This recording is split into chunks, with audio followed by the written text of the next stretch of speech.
this weekend meant exclusively for our guests is a chance to put on your deep thinking hats about your life.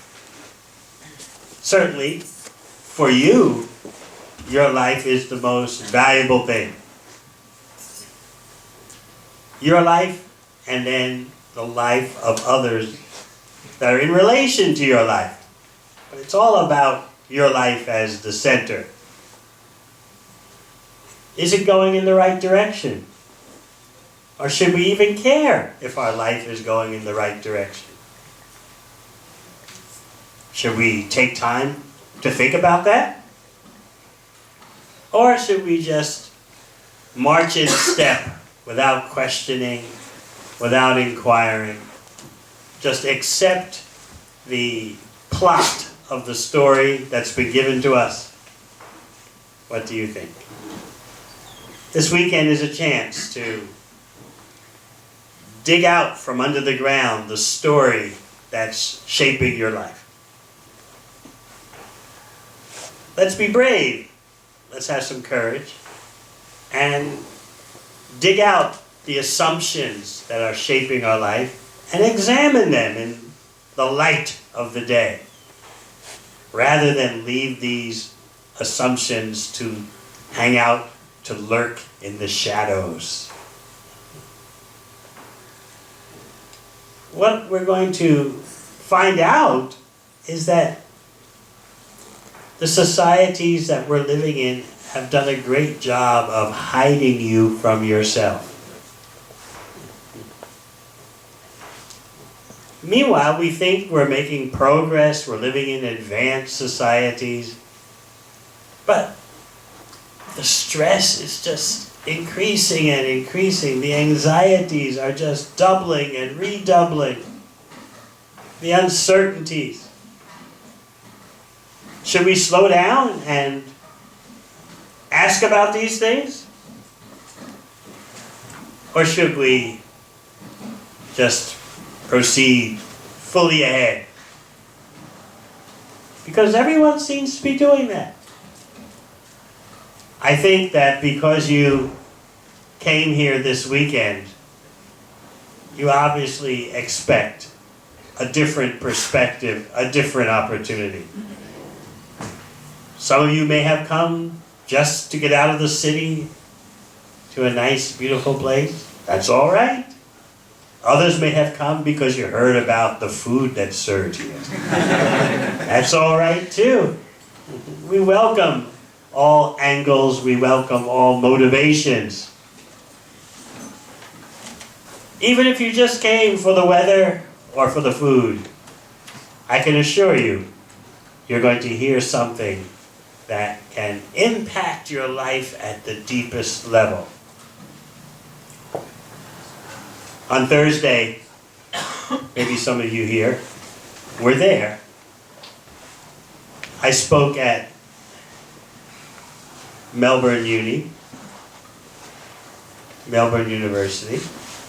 and the crowd was overflowing, standing room only, 600 persons,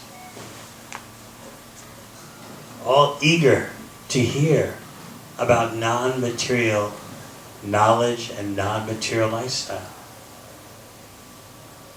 I think out of the group, maybe only 3 to 5% were deshis. That's shocking, isn't it? Because you would think, oh, he's speaking about Bhagavad Gita, he's a Swami. Very few outside of India will be interested. But no. Very few from India came to the program. Almost everyone, close to 600, overflowing the auditorium. They were from other places, Australia, South America, here, there, because Melbourne Uni attracts the top students, you know. So what does that tell you? about the treasures that are native to your own land. What does that tell you? Others are finding them to be extremely attractive and valuable. But what do you say about those treasures? Did you come here to Australia to find those treasures? No. You never thought such treasures would have any practical value for your life. But now you find out that others overseas are looking for something genuine. They're looking for something authentic. They're looking for something for real. They realize that there's a big chunk missing in the way life is being lived today. So what shall you all do about that? You could say, well, let them wonder about any higher purpose to life. Meanwhile, we want the jobs, the money, we want the PR. Let others worry about these ancient philosophical issues. Or should you say, well, we Indians are over that, you know. Been there, done that. We want all the external trappings of luxurious life. We'll be happy in that way. But are you sure? Many of you will admit that the pressure at the workplace just keeps increasing every month. I know many of you are thinking, can you actually survive? Can you go the distance in such pressure? Relationship problems are increasing. Traditions are not guiding and shaping everyone's life, right?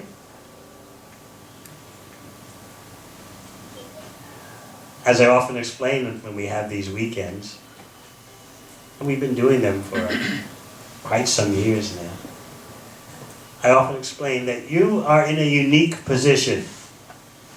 You are what we call a hybrid. What does that mean? You have one foot in both worlds. One foot in India and one foot in the West. You can't put both feet in one place. You can't be completely traditional Indian and you can't be completely Wild West. Right? You've seen too much. You know too much now. So therefore, you're like persons who are on a lake and you have one foot in each boat. And it gets to be quite shaky sometimes. You can't make up your mind which boat you want to be completely in. I'll put both feet in the traditional Indian lifestyle. You're not going to do that. Of course, don't worry, we won't tell your parents and grandparents. But even your parents are changing, right? Maybe not the grandparents, but the parents, they're changing. Your parents may even be encouraging you. Yes, yes, these are modern times. Do things in a modern way. Don't worry that your grandparents will disapprove.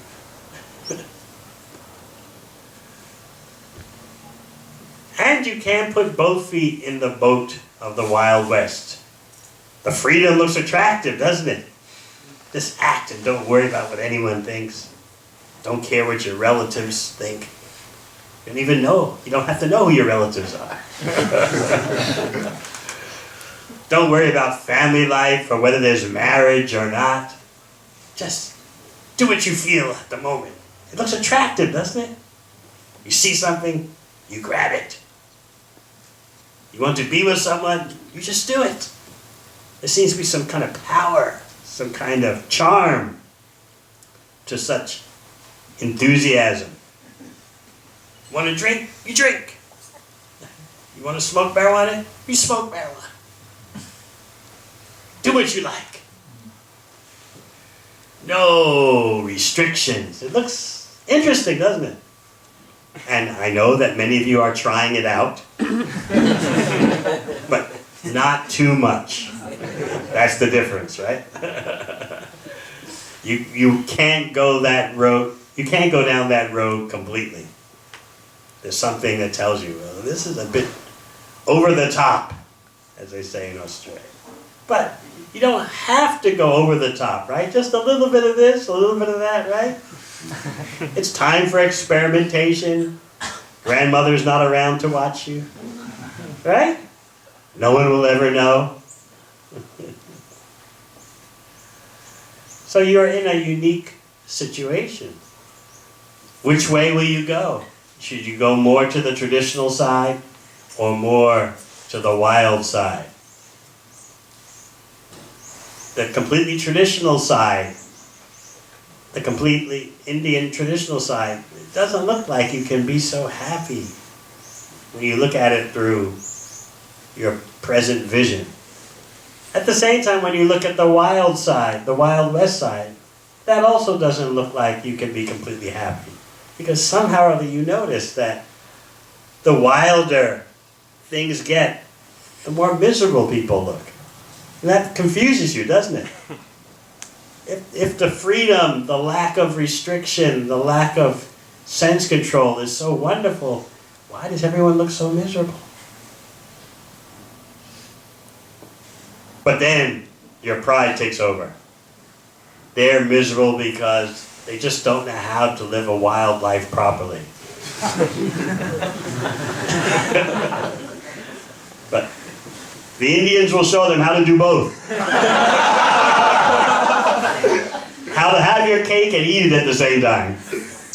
How to be wild and traditional at the same time. We'll show them.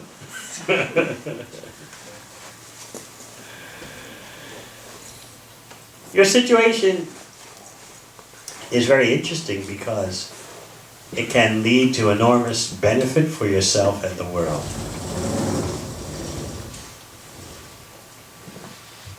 Amidst your uncertainty, which boat should you put both feet in? Amidst that uncertainty, you can start thinking for yourself. Thinking for yourself doesn't mean now that you base your thoughts simply on your limited sense perception and limited intelligence.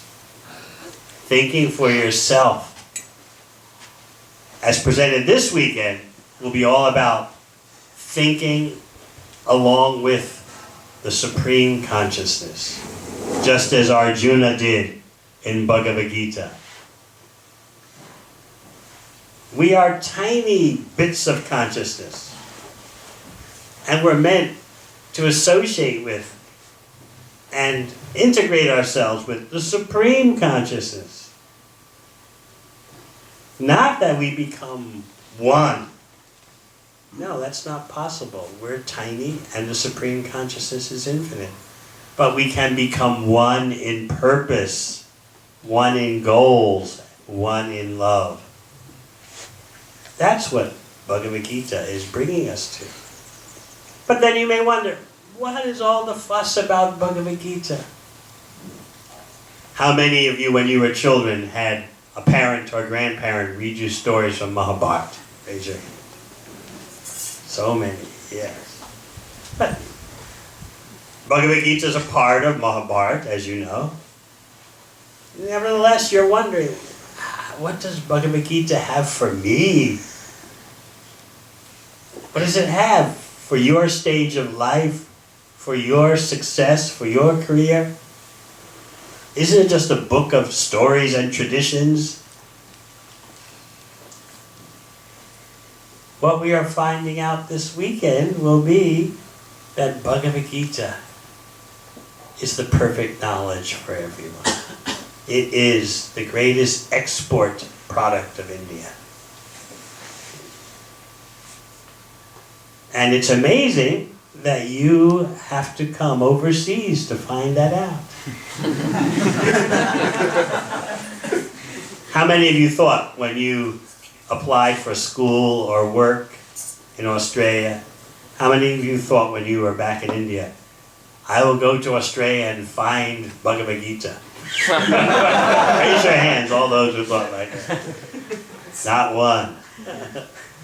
No, you were thinking, I will go to Australia and find my fame and fortune, right?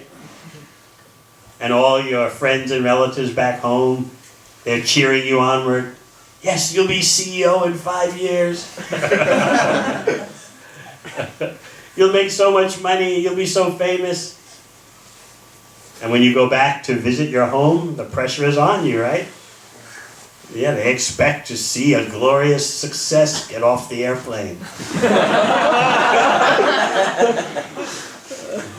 And of course, you can't tell them your problems, can you? No, everything Deshi style is swept under the rug. Everything's fine. Oh, Australia is wonderful. My career advancement is going so quickly. My studies, I'm at the top of my class. I passed the English test the first time.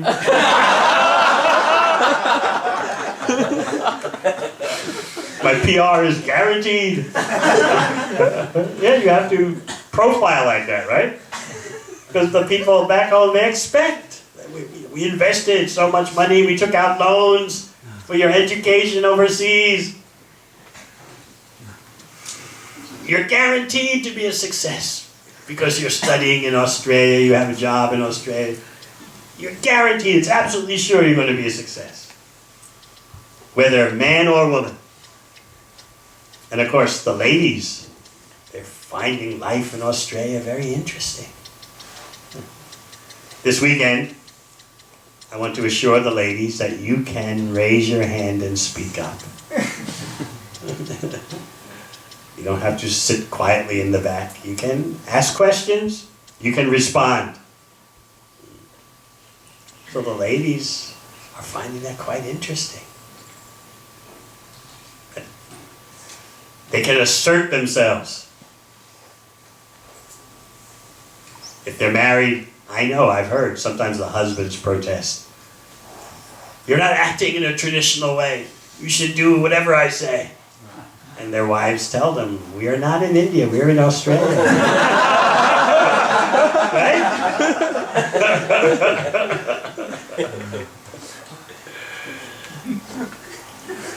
So your life as a hybrid is very interesting. The hybrids, once they understand the value of Bhagavad Gita, can do so much wonder for the world. There are two kinds of persons who can especially do wonders for the world. Of course, anyone in contact with the knowledge that Krishna gives can do the greatest benefit for the world. But it's true that two types of persons have unique advantages that they can choose to utilize.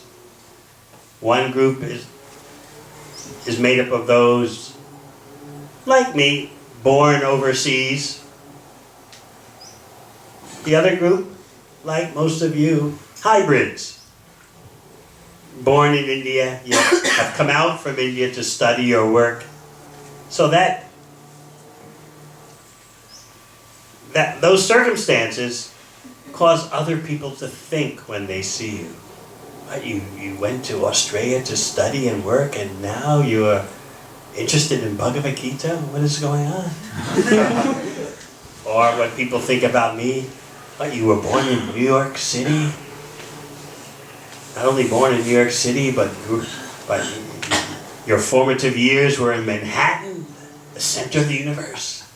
And you graduated from Yale University, and then you took up a life dedicated to Bhagavad Gita. What's happening? What's going on?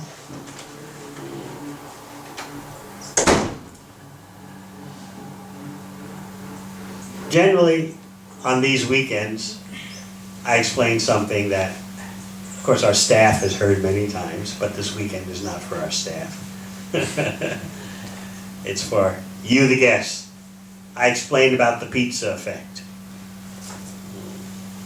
How does the pizza effect apply to you? Well, let's look at the story of pizza, which has become the world's most famous food. Pizza began in Italy as a low-class food. Food for poor persons. What's the name of a food in India that's considered for persons who have very little money or no money? Huh? Flat rice. Flat rice? Poha? Is that flat? Khichdi? Yeah. But khichdi made very well tastes so good. Still, it's considered, khichdi is considered kind of for poor persons. I've tasted some khichdi that's just out of this world. Luxurious. Who has a mother or grandmother who can make khichdi that will just drive you crazy? Who has? Raise your hand. Yes, so still, it's interesting that whenever I ask this question, many of our guests say khichdi. I guess because it's not expensive. Of course, the khichdi that's made for me is made from organic brown basmati rice.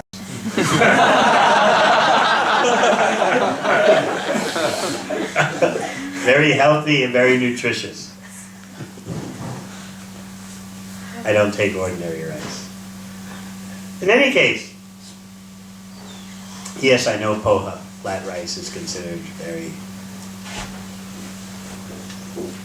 non-wealthy.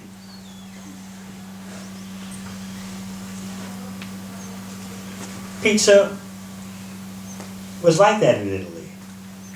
Persons who had very little money would make pizza. No wealthy, prosperous person would eat pizza. Then, somehow or other, because many Italians emigrated to the USA, especially to New York, and those immigrants were not the wealthy persons, they were the persons with practically no money. They went to the USA to do all kinds of manual jobs and labor. So obviously, some of them decided to open up a pizzeria for themselves.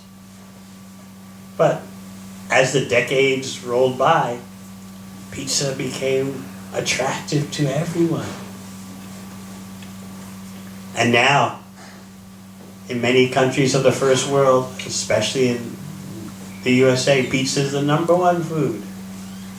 It's made by pizzerias, cafes, it's made by fast food chains. Once pizza was so popular in the West, in the US that is, then a funny thing happened. It was reintroduced to Italy. The Italians were told, everyone in the US and Europe loves pizza, it's the #1 food. So the Italians began to think, we should reevaluate pizza. We should, take another look at it.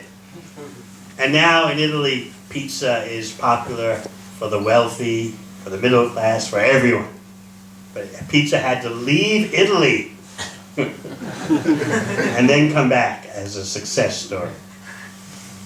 So this is what's happened to Krishna and Bhagavad Gita. The founder of ISKCON,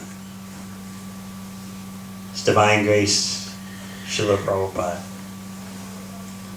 he took Krishna and Bhagavad Gita out of India in the mid-60s.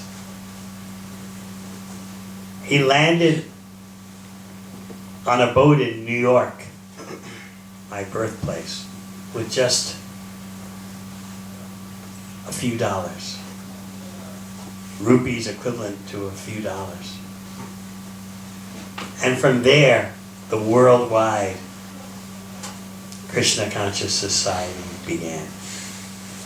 When he was in India, he was having very little success. very few would take him seriously. The old tradition in India was that if you were a very wealthy family and you had many sons, you would earmark one son for becoming trained as a sadhu. Any of you from such a family?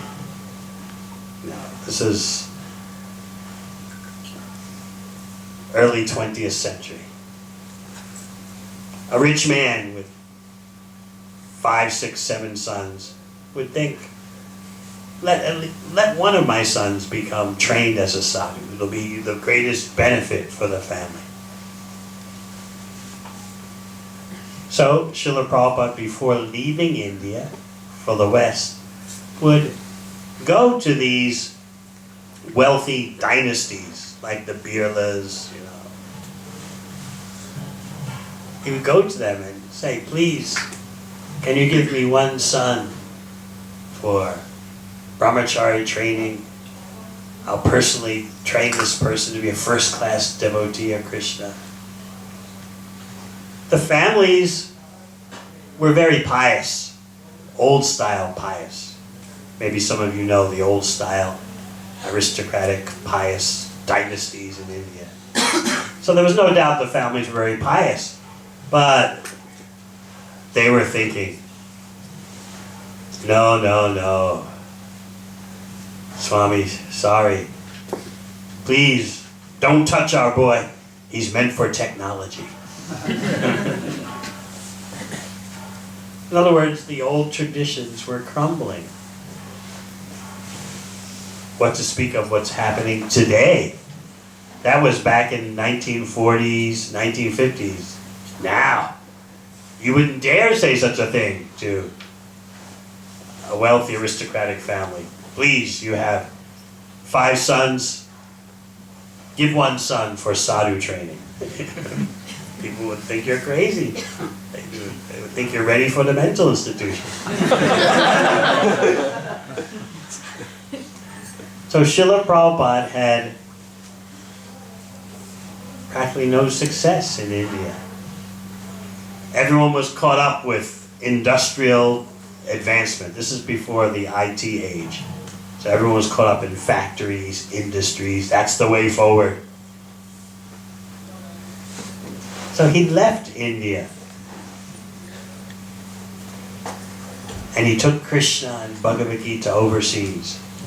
And then, once Krishna and Bhagavad Gita had become so successful and celebrated overseas, Srila Prabhupada came back to India. And then with pure spiritual marketing prowess, he told the people in India, just see, the whole world is going mad over Krishna. What about you? Krishna's, he's from India. Bhagavad Gita's from India. Everyone else is mad about this. Just like with pizza. And so now, Krishna is so popular. Bhagavad Gita is so popular in India, but it always wasn't like that. There had to be the pizza effect. You find yourselves as hybrids in the same situation. You didn't come here to Australia looking for spiritual life, spiritual knowledge, and spiritual lifestyle. You came here looking for success. And being a hybrid has kind of shaken you a bit. You're just not sure completely which direction to go. You know you have to make money. You know you have to study. And many of you are studying and making money at the same time. Most of you know you're going to have a family. You know you're going to have to fight the PR battle. You know you're going to have to decide whether you'll marry on your own or accept your parents' choice. You know all those things.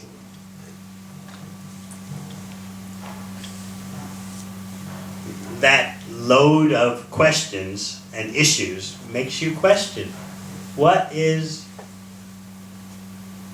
life all about? Meaning, what is your life all about? Let's take a look at the first verse of Bhagavad Gita. Every one of you knows Bhagavad Gita is situated, it's spoken at Kurukshetra. You'll find Kurukshetra still there, even today. But Bhagavad Gita tells you that it was spoken 5,000 years ago on a battlefield between two armies. The location of Bhagavad Gita is significant because even though we are not on a military battlefield, our life is like a battlefield, yes? When you go to work, when you go to study, when you go to class, it's a battle, isn't it? You're like a Kshatriya, like a warrior, fighting off enemies, making alliances with friends. Is it like that even for you at school? You're still in the peaceful stage. But when you go to the uni, are you going to the uni yet? Okay. When you go to the uni or the corporate world, IT sector, it's a battle, isn't it?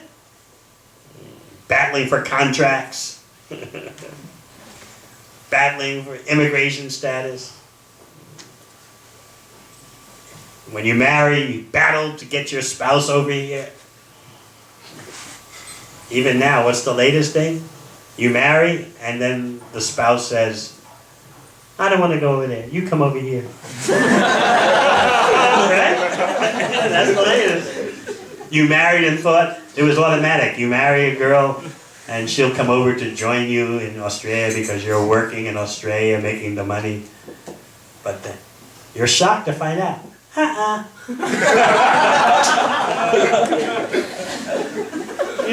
a minute. We already married, you know. The astrologer said it was okay. Shardia.com said it was okay.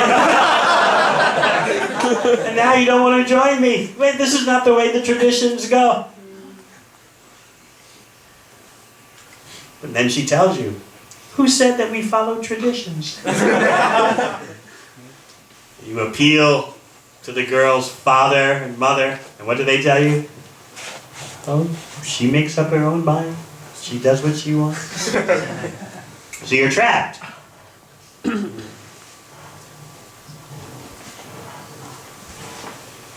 have to battle. Then even if she does want to come, you have to battle immigration. How long will it take? You married and then the months go by. Still not here. When is the visa going to be finished? It's a battle. At work, you have to battle so you're not made redundant. Or if you're a contract worker, what will the next contract be? You have to always be networking, have your name out there, have your personal brand. It's a battle. Where will you live? Should you rent? Should you buy a house? Buy land and then build a house? What will the mortgage rates be? Will the mortgage rates go up or down? Maybe you should invest in a business. Will the business be successful? Such a battle. Let us remember that the Battle of Kurukshetra, that battlefield is for real. It's not just a literary device. It is real. At the same time, we can also think of our life as a battle. Our own battlefield of Kurukshetra. Bhagavad Gita is about action because your life is about action. Action is the basis of life in the material world. Therefore, the first verse in Bhagavad Gita is about action. Dhritarashtra, the blind king, is asking his secretary, Sanjaya, what's going on? Dhritarashtra is not on the battlefield. He's blind. He can't fight. But he's concerned. He wants to hear from his secretary, what's happening? Let us chant this verse together. Dhritarashtra Vacha Karma Chetre Kurukshetre Sabhavetaya Yutsava Mamaka Pandavaschaiva Kimma Kurvata Sanjaya Dhritarashtra said, O Sanjaya, after my sons and the sons of Pandu assembled in the place of pilgrimage at Kurukshetra, desiring to fight, what did they do? So again, Kurukshetra is a real place. The battle actually happened. But consider your life. You've gathered here in Australia. What are you going to do? You have to fight your way through the university, fight your way through the corporation, fight your way from contract to contract, fight with immigration, fight to buy a house or buy some land and build a house, fight to buy a business. All the time, fighting, right? Struggling. What is the purpose of it all? Is this struggle necessary?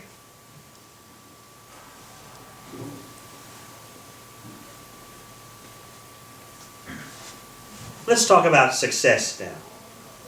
Is anyone here? Is there anyone here who wants to be a failure? Please raise your hand. How many of you were on the boat cruise we had a few months ago? Anyone? Yes. We talked about success. Do you remember I explained the various ways you could look at success and your life?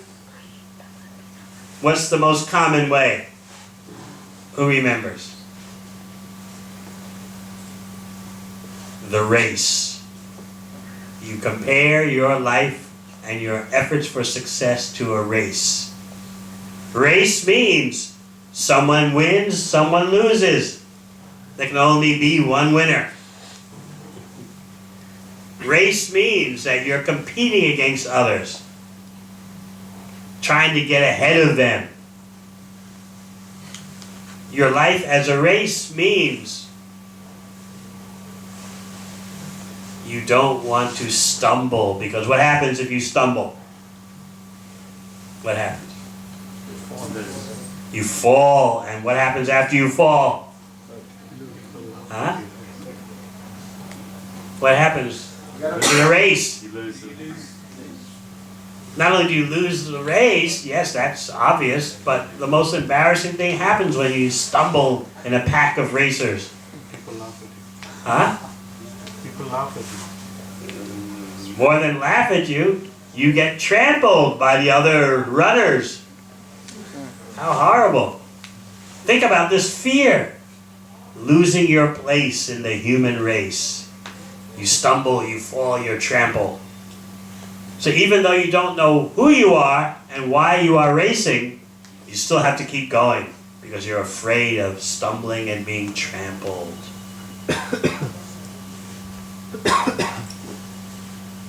How many of you were there Thursday at our program at Melbourne University?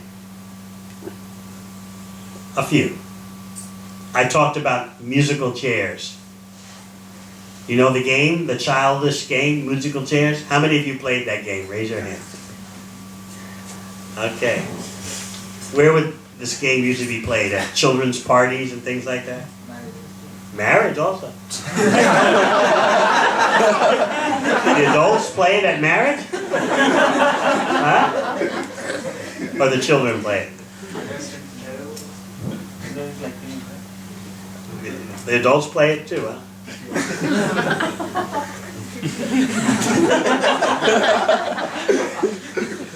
Sunday school.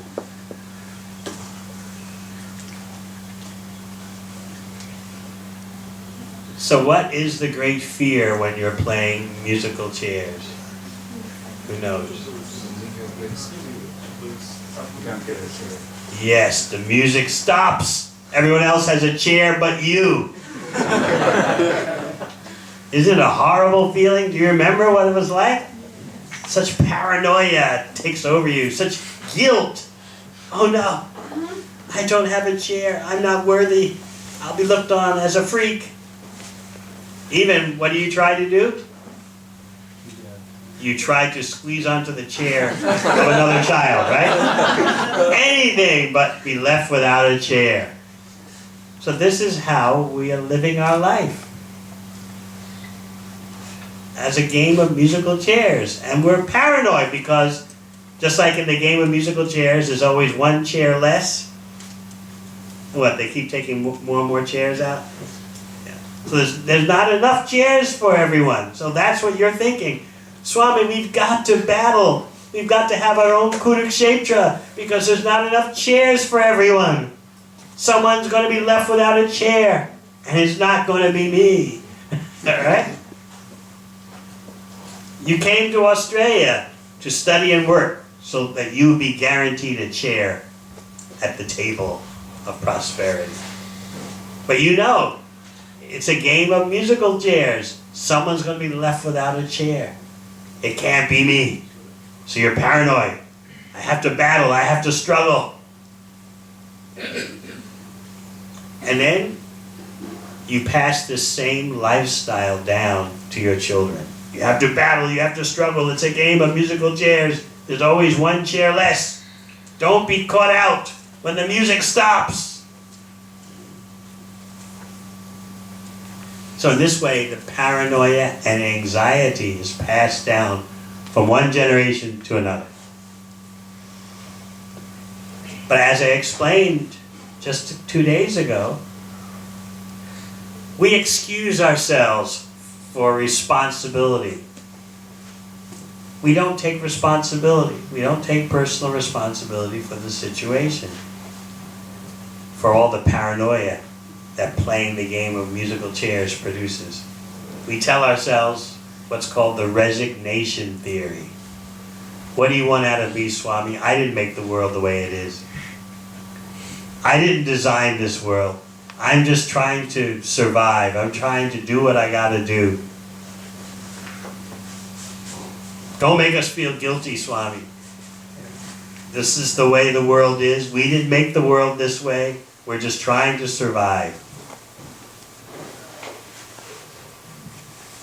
The older generation, your parents and grandparents, they would say, we're just doing our duty. But you all don't say that. All the traditions of duty have been forgotten. Now you just say, just trying to do what has to be done.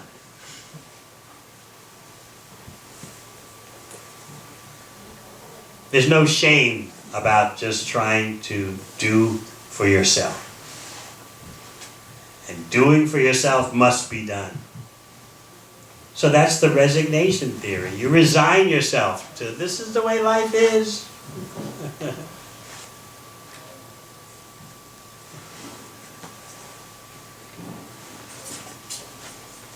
Like one popular song, not in India, but other places. Old song. You have never heard of it, and that's good. That's life. That's what the people say. Riding high in April, shot down in May. But I'm going to change that tune when I'm back on top in June. Kurukshetra. We have our own Kurukshetra. But where is Krishna? That's the problem. We're having our own battle of Kurukshetra, but where is Krishna? What we want to show you this weekend is that the conversation between Krishna and Arjuna is the perfection of theistic science, the perfection of spiritual science, science of the Supreme. Now you may say, why on a battlefield? Why did Krishna choose to speak? What you say is such perfect knowledge, why on a battlefield? Because Krishna knew that in the future you would make excuses. You would say that the spiritual life is not for those who are practical. right? The spiritual life and spiritual knowledge is not, it's not for those who are working or studying or who have families. Krishna knew you would make those excuses. Right? Some of you? Yeah? How many? Raise your hands. You make those excuses. Yeah, thank you for the honest ones. We take pride. Oh, we live in the real world. Bhagavad Gita is nice, but it is not part of the real world. We take pride in struggling and battling. That's the real world. Why do we consider what is so degraded and so full of anxiety and stress? Why do we call it the real world? Why do we define the real world in that way? Why not consider that what Krishna is telling Arjuna in Bhagavad Gita is the real world, is the real standard? So Krishna knew in the future persons would make that excuse. Krishna, what you are saying is very nice. At least my grandmother told me it was very nice. I do not know. I haven't read Bhagavad Gita. I keep it on my bookshelf. Like one young man told me, one young man from Gujarat, he told me, I'm studying so much now at the uni here in Melbourne, I have no time to read Bhagavad Gita, but that's all right, because once a week I touch the book and then touch my hair.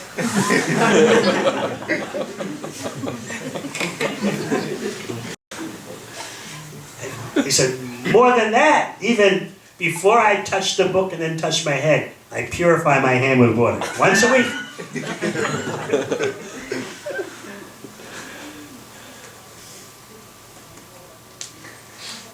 So Krishna knew that we would make excuses. That Bhagavad Gita is not for family people, and you all are going to become family people. Maybe we have one or two brahmachari possibilities in the audience. You never know. But almost all of you are going to become family persons. And as soon as you become a family person, you think, oh, Bhagavad Gita is not for me. Right? Automatic. As soon as you marry, oh. Krishna's not speaking to me. Because you're thinking, what is in Bhagavad Gita about marriage, making money, PR, contracts, IT? It's not in Bhagavad Gita. We think that because we think Krishna is just speaking very high words to a sadhu. Of course, we respect sadhus. We give them a few rupee notes, especially the old demonetized rupees.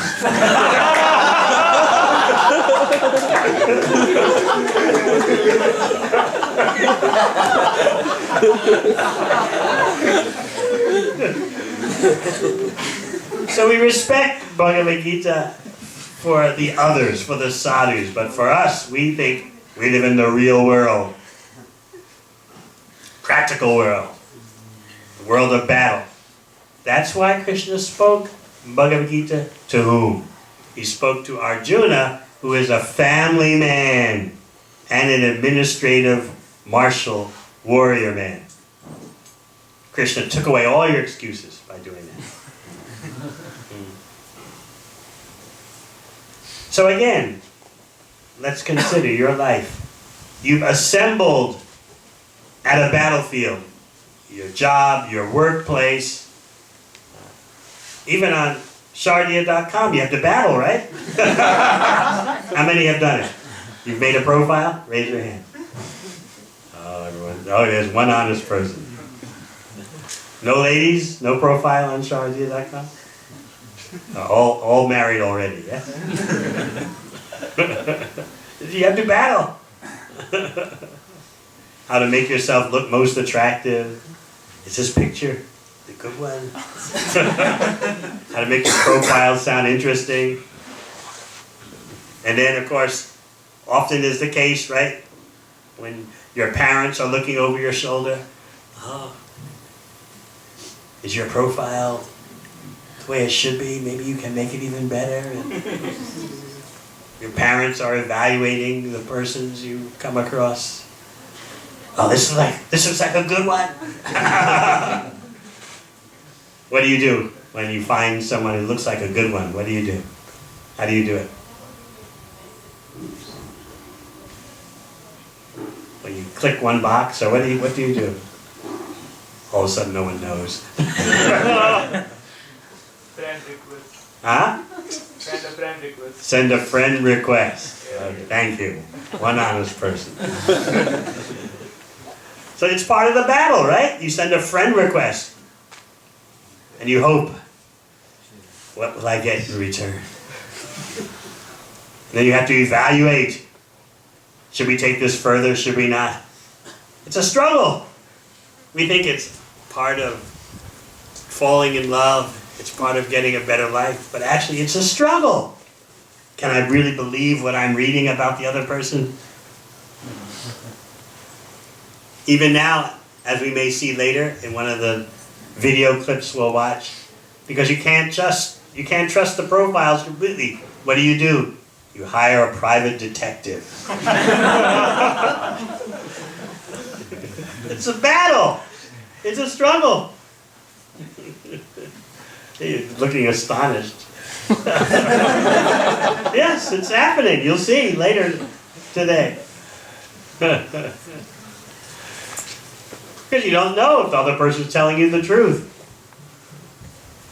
All these struggles and battles are going on.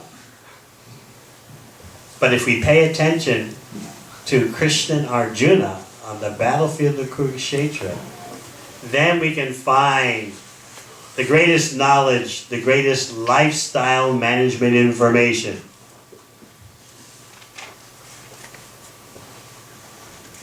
Now, why is Bhagavad Gita special? Please know that perfect knowledge can only come from a perfect source. Now you may say, oh, I don't believe there's a perfect source. But all you can say is, maybe yes, maybe no. You don't know. If you find a perfect source, then you'll get perfect knowledge. And how do you know it's perfect knowledge? Krishna asks you in Bhagavad Gita, apply what he is saying. Enter the bhakti laboratory, and you'll see the results. So what we want to encourage you this weekend is, as they say in Australia, give Krishna a fair go. Drop your biases, drop your preconceptions. Oh, we know Krishna. We are from India. We know Krishna. Krishna caused a battle to be fought. He caused violence. Krishna did this, Krishna did that. We know Krishna. This weekend, please take the attitude, we don't know Krishna. Just like pizza is from Italy, but we don't know pizza. Similarly, Krishna is associated with India, but we don't actually know who is Krishna. We'll be discussing real knowledge that Lord Krishna gives. And what is special about Krishna? Is Krishna just the supreme for the Indians? Is the sun, even though it appears in the East, is the sun only for the people in the East? No, the sun is for everyone. You won't go outside here and say, it's an Australian sun. No, it's the sun. The sun is shining for everyone. I just came from Delhi and West Bengal last week. Just 7 days ago. When I was there, was I saying, the Indian sun is on me. I have to get back to the Australian sun. No, the sun is one and the sun is for everyone. Similarly, Krishna is one and Krishna is for everyone. The sun may seem to rise in the east. Similarly, Krishna is associated with the east. He's associated with India, but Krishna is for everyone. And that is what makes Krishna consciousness, bhakti, so exciting. It's not limited, provincial, nationalistic, ethnic. It's for all living entities. Otherwise, why would I be practicing it, following Krishna's instructions for over 4 decades? Krishna is the greatest multinational corporation. So if you want a job for the greatest multinational, then you engage in Krishna's service. We'll talk more about that in our next session. But for now, maybe you have some questions about what I've said or what could be coming up this weekend in our discussions as we analyze the battlefield. Just like Dhritarashtra wanted to know, Sanjaya, what are they going to do? They're my sons, and then there are the Pandavas. He's making a distinction. I want all the benefit for my sons. I don't want any good deal cut for the Pandavas. I'm worried about my own bodily expansions that are closely connected with my body. Yes, he's also related to the Pandavas, but he considers them distant. They're a more distant bodily connection. I want the best for my boys, my own products. Dhritarashtra wants to know, what are they going to do on the battlefield? It's a pious place. It's a dharma kshetra. It's a place of performing dharma activities. That made him worry. Why? He was worried that the pious influence of Kurukshetra might influence everyone not to fight. And he wanted the fight. So therefore he's asking Sanjaya, are they going to fight? He wanted a battle. He wanted his sons to win.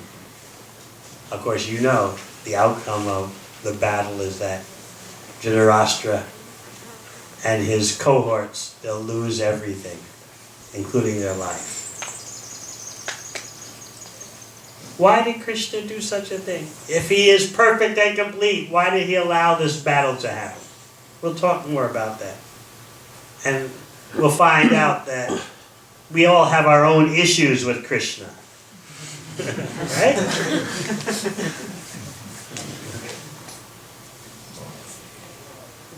Some things that we've heard Krishna do, we have difficulty accepting. In fact, we may even have difficulty accepting that there's any kind of supreme controller. We may have difficulty accepting that our life is meant for something more than just temporary gratification and money making. You may have swallowed completely the Western dogma, the Western belief that there's one body, one lifetime, one opportunity. So therefore you have to get all that you can for yourself and for those bodily products of yours. Get all you can get in a few decades, and then who knows what happens. Who knows what will happen at death. So we have a lot of things to talk about this weekend. Any questions, by the way? I know it's early, but you never know. Sometimes some audiences are very enthusiastic to ask questions. Others are more quiet. And again, remember, ladies, you can raise your hand. This is Australia.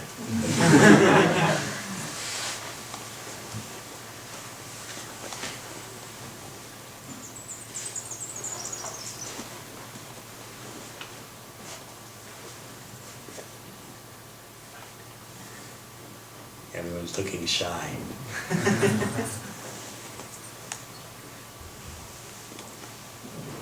But let me ask you, as you prepare for the next session, and how do you prepare for the next session? Lunch. It'll be a lunch that you'll never forget. And then later today we'll meet for a second session, and we may have some video clips that will stimulate your discussion more. I expected that you would be a bit quiet this first session, because I'm giving you a lot to think about, and you're processing. So I asked for questions just in case there are a few brave ones. Oh, you're raising your hand? Okay. Maharaj, being a hybrid, the life's going on right now. So it's like, without any hassle, the life's going much better for most of people who are trying to live a hybrid life. Are you sure? You sure life is going on without any hassles? That's not what I hear.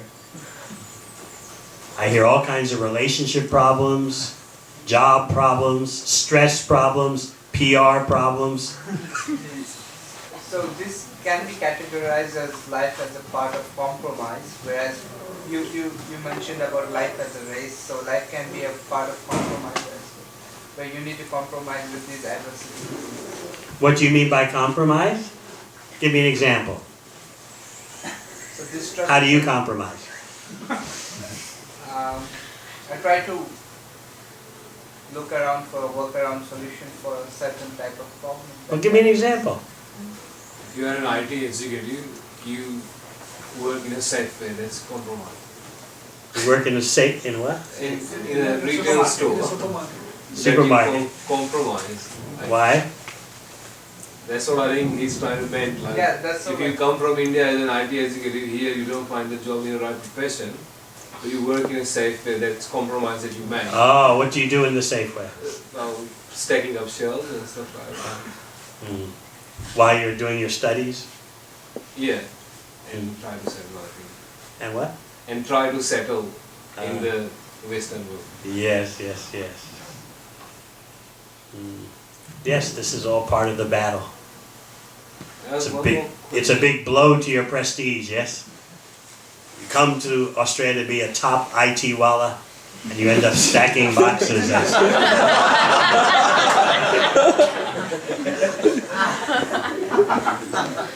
But you tell yourself you'll only be doing this a short time. What is the hope? Yeah, I have one more question. Yeah? That's a general philosophical statement, please. If fear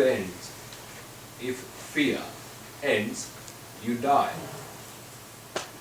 Not die, but technically you sort of stop living. So fear is one of the motivator for you to take action. Fear is a motivator in material life, but not in spiritual life. So the question is, are you matter or are you spirit? Fear, yes, it's true, is a motivator in material life. There are 4 motivators in material life. You have to eat, so there's the food motivation. You have to sleep, so there's the housing, accommodation motivation. You're driven by the hormones, you have to mate, so there's sex motivation. And then you have to protect yourself from all kinds of adversities, all kinds of dangers, so there's a defense motivation. Defense means fear. So these 4 propensities, the Vedas say, you share with the animals. Humans share with the animals these 4 basic propensities. Food propensity, shelter propensity, sex propensity, and defense or fearing propensity. Animals have that also. But a human being is supposed to rise to a higher level beyond those animal propensities. Without fear, you must have something better in place. Otherwise, you will be subjected to fear. Krishna, at the end of Bhagavad Gita, says, come to him, approach him. Have no fear, don't worry. So without fear is a symptom of genuine spiritual life. Of course, not that someone says, oh, I'm not afraid of anything, I'm not spiritual, I don't know who Krishna is, or I do know who Krishna is and I don't care, I have no fear. Wait and see what happens when death approaches. Then all the big talk goes away. An intelligent person is afraid of death. As Krishna points out in the Gita, there are 4 main problems to material life. And they're not paying back your loans or how to get the PR. No, the 4 main problems in life are birth, death, disease, and old age. How are you going to stop those? Until you can stop those, you have fear. What is old age going to be like? Do you ever wonder? Yeah. What is disease going to be like? What will death be like? And what will another birth be like? But spiritual life means no fear. Fear is based on thinking, I am this body. What will happen to my body? So another thing is, if I got the highest education possible whatsoever, PhD in 3 subjects, mathematics, science, and whatever the other. You have the highest education possible, PhD in 3 subjects, Yeah. but do you know what you are? That's what I'm saying. That's all. Then my perception will be always based that knowledge that I have acquired over the years, and that's how I see the life, and all the thoughts will be funneled from that knowledge. It's okay that you got PhD, but now you must increase your real education. What is the self and what is the goal of the self? But then I have to override the new knowledge. What new knowledge? That spiritual thing. That You have to override what knowledge? whatever I have already knowledge about the life and how to live and how to drive. But who taught you that? That's perception. That's everybody, the way we live. That You my father told me that I have to study hard. And Okay, so you studied hard. That's all right. and then got a job and, All right, you got a job? and something like You have a job? Yeah. Okay, now what? That's why I'm here. That's what. Oh, very good. You've come to the right place. Very good. So just like Dhritarashtra is asking his question, what did they do? Similarly, now that's becoming your question. I've gathered here. What am I going to do? Very good. So what I want you to do, first of all, is have a good lunch. Eat as much as you can. And then we'll meet again this afternoon and take your question further, okay? He's at a very critical point in his life. What shall I do? I've got the PhD, I've got the job. Got the PR? No, I don't. Oh. PhD. Still trying, yeah? I'm a citizen, no problem with that front, but that's why I'm saying that the life is comfortable. So that's why all these questions coming up there. Okay, now everything is going smooth. Then the fear comes along whether they will stay forever. Or Don't worry, you'll never get old. yeah, that's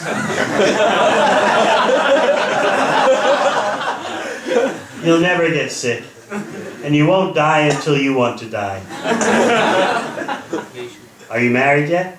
yeah, I have one little daughter as well. Okay. Your wife will always do what you say. Your daughter will never become a teenager.